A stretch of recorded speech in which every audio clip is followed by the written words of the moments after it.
Hi everyone! Again, this is Grace and welcome sa aking YouTube channel.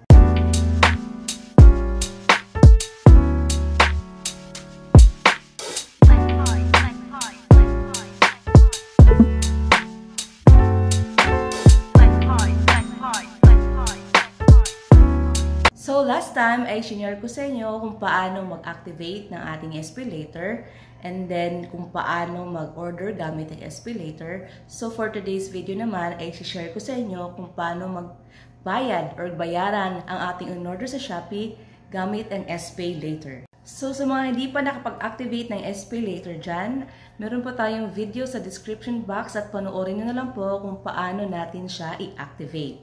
At nilagay ko din po dyan sa ating description box kung paano naman umorder sa Shopee gamit ang SPayLater. Pumunta lang tayo sa ating Shopee app. Pumunta tayo dito sa ating account sa Me. And then, tap natin ang ating SPayLater. Diyan makikita natin kung magkano ang ating babayaran, yung amount. And next, tap natin yung pay bill.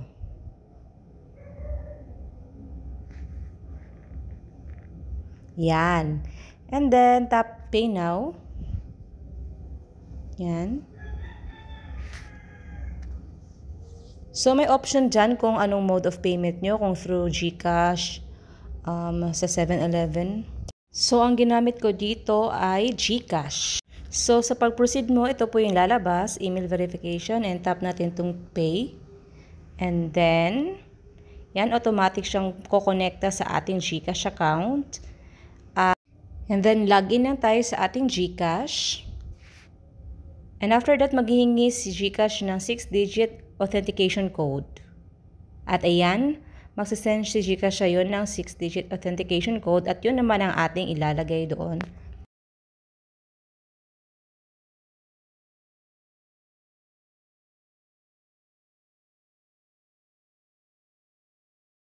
And ilagay na natin yung sinend sa atin ng GCash na 6-digit authentication code and wait na tayo ng ilang mga segundo and pinaprocess na yan ni GCash.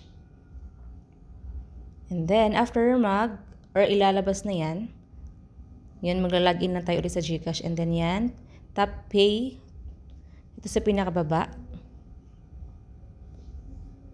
And then nag-proceed. Tap proceed. At yan na siya. Payment result. Yan. Repayment successful. Ayan, nag-message na si Shopee. And yan. Okay na. So, mag-wait na lang tayo ulit for the next month. Yung next natin na bill. At yun po, ganun lang po kadali. At salamat ulit po sa panonood. Please do like, share, and subscribe sa aking maliit na channel. And thank you again.